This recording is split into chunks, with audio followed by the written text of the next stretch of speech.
क्या तुम हिंदू होकर मरना चाहते? मेरा सवाल है आपसे, हिंदू के मरना चाहते?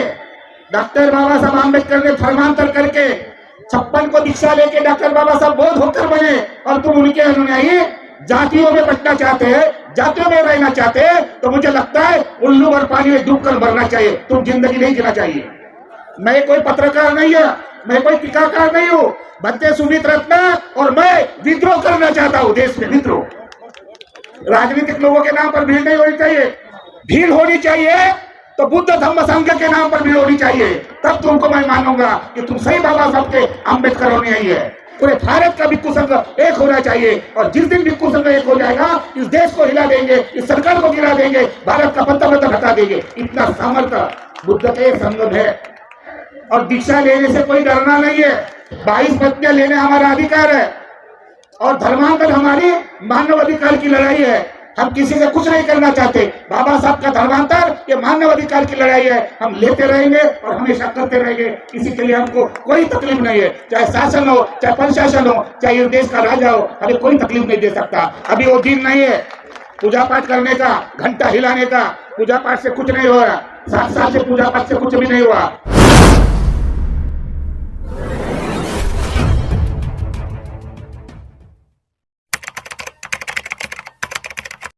पूज्य बंते जी अपनी बात करना चाहते हैं, बोध गया से आए हैं बदंत हर्ष मोदी जी, उनका मन है अपनी बात करने का पहले, क्योंकि वो मुख्य धर्म उपदेशक हैं। ए भाई, ओ मीडिया वालों, खाना खाओ। मैं चाहता हूँ उल्टा आदमी हूँ, मैं सवाल करना चाहता हूँ, आप जिंदा है कि मरे हुए हैं? मुझे बताओ, आप जिंदा है कि मरे हुए हैं? जिंदा है तो जिंदा होते तो अयोध्या में रामलीला तैयार नहीं होता। अगर जिंदा होते तो तुम्हारे देश पर अन्याय नहीं होता। अगर जिंदा होते तो तुम्हारी अपनी सरकार होती। तो जिंदा या मरे हुए? आप बोल रहे अभी तो बोल रहे कभी होते, हाँ मरे हुए? जिंदा है। अगर आपको जिंदा रहना है, स्वाभिमान से रहना है, तो इसी ग्राउंड में डॉक्टर बाबा साहब आम्बेडकर ने 1953 में भाषण दिया था। उसी को याद करके तुम्हें जो उसने इंसान बनाया, 33 कोटि देवता के मानसिक गुलामगिरी से निकालकर स्वाभिमान का जीवन जीने देने वाले डॉक्टर बाबा साहब आम्बेडकर को तुम नहीं समझ पाए। ये देखो स्टॉल पर लोग खड़े हैं, बंते जी बार बार कह रहे हैं शांति से बैठो। आप अभी एक वक्ता कह रहे थे देने वाला समाज बनना चाहिए, तुम देने वाले हो गए कि भिखारी हो गए? बताओ मुझे।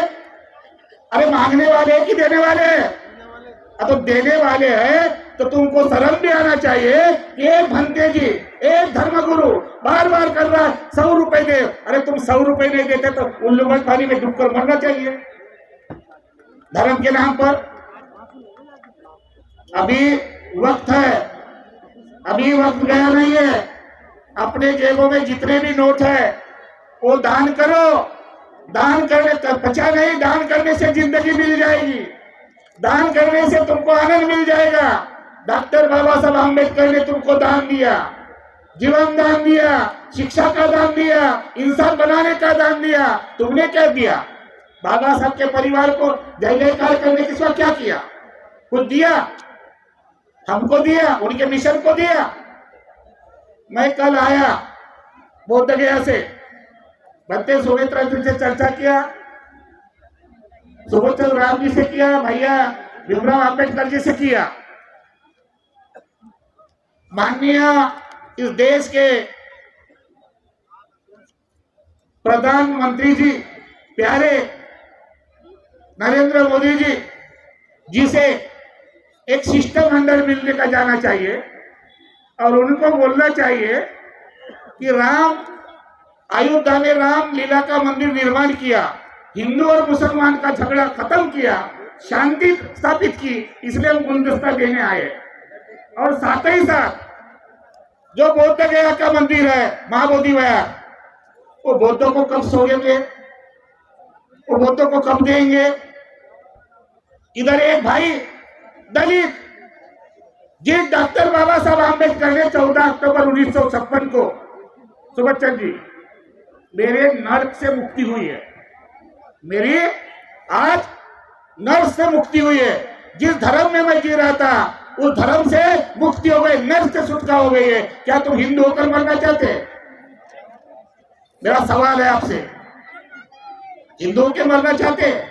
डॉक्टर बाबा साहब आम्बेडकर ने धर्मांतर करके 56 को दीक्षा लेके डॉक्टर बाबा साहब बौद्ध होकर बने और तुम उनके अनुयायी जातियों में बंटना चाहते हैं, जातियों में रहना चाहते हैं। तो मुझे लगता है उल्लू और पानी में डूबकर मरना चाहिए, तुम जिंदगी नहीं जीना चाहिए। काश डॉक्टर बाबा साहब आम्बेडकर पैदा नहीं होता, इस देश को कैसे बचाया जाएगा? माननीय रतनलाल जी गए क्या? गए? रो रहे थे तो मैं सुना था, नहीं सुना था मतलब उनको मैं अपनी बात बताता। मैं कोई पत्रकार नहीं है, मैं कोई टीकाकार नहीं हूं। बनते सुमित रत्न और मैं विद्रोह करना चाहता हूं, देश में विद्रोह,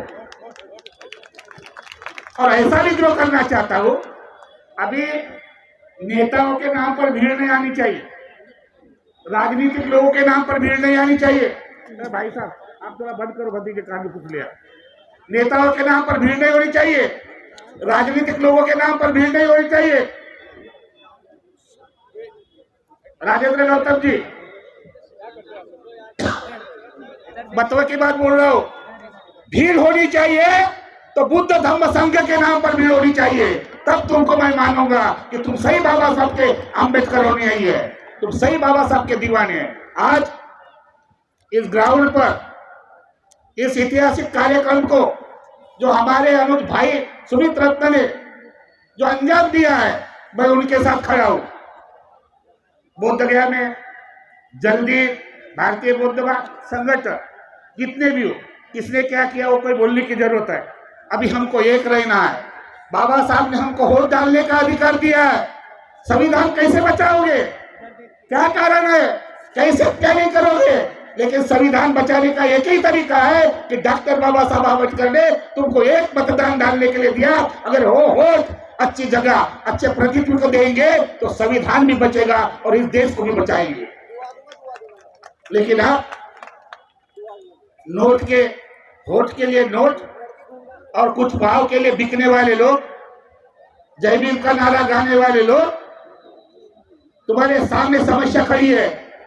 इस देश में शांति चाहिए, बुद्ध डॉक्टर बाबा साहब आम्बेडकर ने संविधान दिया है, तुम्हारे संविधान में मूलभूत अधिकार है। इधर सुप्रीम कोर्ट के भानु जी है, आर्टिकल 25(2) की बात करो। हिंदू अलग, सिख अलग हो गए, जैन अलग हो गए, पारसी अलग हो गए, बौद्ध कब हो गए? बौद्धों की कब आइडेंटिटी होगी? दो नाव पर चलने वालों, दो नाव पर चलने वालों, संकल्प करो। आज भिक्खु संघ को संगठित होने की जरूरत है और मुझे आशा है कि सुमित रत्न बनते जी पूरे भारत का भिक्खु संघ एक होना चाहिए। और जिस दिन भिक्खु संघ एक हो जाएगा, इस देश को हिला देंगे, इस सरकार को गिरा देंगे, भारत का पत्ता हटा देंगे। इतना सामर्थ्य बुद्ध के संघ में है। लेकिन आप बड़े होशियार है, चालाक है, भंते इनको गाइडलाइन करते हैं, कान में आते, उनको लगता है कि मैंने बहुत कुछ दिया।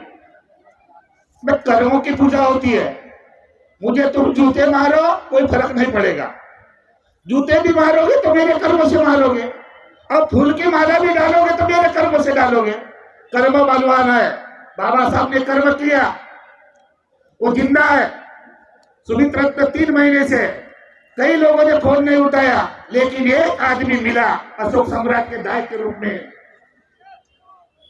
मुकेश जी, सिद्धार्थ, इन्होंने जो योगदान दिया, कई लोगों ने योगदान दिया। अभी भी कुछ नहीं है, 1,000 रुपए ये पेंडाल लगा है, पेट्रोल लगा है, काफी देर से कई राज्य से भिक्षु है, उनको आने जाने का देना है, कई वक्ता लोग आए उनको फ्लाइट का देना है। पैसा आता कहां से आया? कई लोग करते, एक बोल रहा है भतीजी को गाड़ी काय के लिए चाहिए, ऊंचे ऊंचे मोबाइल काय के लिए चाहिए। अबे इतने भिखारी बन गए हो, जिस डॉक्टर बाबा साहब आम्बेडकर ने तुमको देने वाला समाज बनाया, तुम मांगने वाले हो गए। भंते जी को सोने के, ये क्या, बुद्ध को सोने की मोहरिया दान देकर जमीन दिया गया। कहाँ है हमारा इतिहास? अब भूल रहे। आज ये समझ पर भारतीय बुद्ध महासभा के और डॉक्टर बाबा साहब के नाती भीमराव अंबेडकर आए हैं। आप उनको भी सुनना है, जाना नहीं है, और दीक्षा लेने से कोई डरना नहीं है। 22 पत्नियां लेने हमारा अधिकार है, और धर्मांतर हमारी मानव अधिकार की लड़ाई है। हम किसी से कुछ नहीं करना चाहते। बाबा साहब का धर्मांतर ये मानव अधिकार की लड़ाई है। हम लेते रहेंगे और हमेशा करते रहेंगे। किसी के लिए हमको कोई तकलीफ नहीं है, चाहे शासन हो, चाहे प्रशासन हो, चाहे इस देश का राजा हो, हमें कोई तकलीफ नहीं दे सकता। इसलिए मैं आपके साथ हूँ। सुमित रत्न बनते जी, हो सकता है मीडिया वाले लोग थोड़ा सा उधर देखो, जेब में पैसे हाथ डाल रहे, लेकिन कह रहे कि कैसे किसको दो। यहाँ पर एक आदमी भिक्षा पात्र होता तो अभी भर जाता है ना। ये मीडिया वाले थोड़ा सा अलग करो, एक आदमी दे दो भाई, एक आधा कुछ तो भी रखो। और जिस दिन तुमने लोगों ने पैसा नहीं दिया, दान नहीं दिया, तो डॉक्टर बाबा साहब आम्बेडकर को मैं जाऊंगा चैत्य भूमि पर, समुद्र पर, पार्टी में भीमराव और भी मालूम है, वहां से बाबा साहब को बोलूंगा कि इनके घर में जाके ऐसे डंडे मारो, इनके ऐसे डंडे मारो कि ताकि ये देने वाले बन जाए। बुद्ध गया का प्रश्न है, बुद्ध गया भी बुद्धों के हाथ में नहीं है, सारे धरार हिंदू के हाथ में है। हम हिंदू बन के जी रहे हैं, हम बुद्ध बन के कब जिएंगे? बुद्ध बन के जीना है, बुद्ध बन के मरना है। और बाबा साहब का धर्मांतर अभी कुछ कानून बना रहे, धर्मांतर कानून लागू कर रहे। मुझे लगता है छत्तीसगढ़ में हुआ, मध्य प्रदेश में हो रहा है, अभी महाराष्ट्र में भी लागू होने वाला है। लेकिन वो हम भीमराव जी महाराष्ट्र में करने नहीं देंगे, क्योंकि अम्बेडकरवादी लोग तुम्हारे घर पर गोते मारने के लिए जल्दी आ जाएंगे। आज फिर आदरणीय भिक्षु संघ को निवेदन करना चाहता हूँ, इस आयोजन में तकलीफ होती है, जो दूर दूर से दराज से आए हैं। मेरे आदरणीय भिक्षु संघ, हम एक बनकर रहे, हम एक बनकर जिए, एक साथ करें, एक दूसरे को कोऑपरेट करें, एक दूसरे का सम्मान करें, एक दूसरे के हेल्प करें। इसी आशा भावना के साथ किसी शायर ने कहा, ए चांद तुम्हें दाग नजर आता है, मगर भीम के मानने वाले हो, भीम के चाहने वालों, तुम्हें किसी प्रकार का दाग नजर नहीं आता। जी भर के प्यार लो, जी भर के प्यार दो। सुनाओ, गगन कहता चमन बदला, चमन कहता गगन बदला, लेकिन शमशान की खामोशी कहते हैं लाशें वही है, केवल कफन बदला। अपने आप को बदलना पड़ेगा, विचारधारा से बदलना पड़ेगा। ये बहुजन विचार है, ये बहुजन क्रांति है, और ये बहुजन विचार घर घर पे जाना पड़ेगा। किसी शायर ने कहा कि भीम जैसा नेता अब हो नहीं सकता, उनके जैसा काम कोई कर नहीं सकता, लाखों में ढूंढो तो भीम मिल नहीं सकता, और दोबारा अम्बेडकर पैदा इस देश में हो नहीं सकता। इसी आशा और भावना के साथ, इसी आशा और भावना के साथ फिर पुनः आदरणीय सुमित भंते जी के इस नेतृत्व में, इस आयोजन में मैं तहे दिल से तुम्हारे साथ हूं। तुम्हारी महाराष्ट्र में जरूरत है, तुम्हारे गुजरात में जरूरत है, तुम्हारे हर राज्य में जरूरत है, और वक्त आया तो मेंबर ऑफ पार्लियामेंट में आपकी जरूरत है, हमारी भी जरूरत है ना। बराबर है, बराबर है। अरे मोदी के लोगों ने, बीजेपी के लोगों ने सभी सन्यासी लिया, और हमारे पार्टी के लोग, अम्बेडकर राइट लोग, पार्टी वाले हमको आगे क्यों नहीं करते? हमारे पास वो कला है। अब पार्लियामेंट में जो बदमाशी करते हैं उसको अच्छा भी बनाना आता है, उसको धर्म में परिवर्तन करना आएगा, और मोदी को भी बौद्ध धर्म देना आएगा। इसलिए पार्लियामेंट में सुमित जैसे भंते जी भेजने का प्रयास करो, भिक्षु संघ को भेजने का प्रयास करो। अभी वो दिन नहीं है पूजा पाठ करने का, घंटा हिलाने का। पूजा पाठ से कुछ नहीं हो रहा, 7 साल से पूजा पाठ से कुछ भी नहीं हुआ। अभी क्रांतिकारी भिक्षु जैसे, सुमित जैसे भिक्षु के हाथ बढ़ाने के लिए आगे आना चाहिए। इसी आशा और भावना के साथ आप सबको शुक्रिया अदा देता हूँ, धन्यवाद देता हूँ। आपने सुना, भलाई मुझे गाली दो, लेकिन फिर अंत में कहता हूँ, अगर तुमने 1000 रुपए नहीं दिया तो तुम्हारे घर में सुख शांति नहीं आएंगे, क्योंकि बाबा साहब को भेजूंगा। एक गद्दार लोग है करके। फिर याद करो, पैसा डालो, पैसा दो, और अपना कुशल कर्म करो। जय भीम, नव उद्गार। एक्चुअली भंते जी महाराष्ट्र मूल के हैं ना, महाराष्ट्र से है। चलिए, सीनियर भंते हैं, बहुत भारत के जो सीनियर भंते उनमें से उनका नाम है।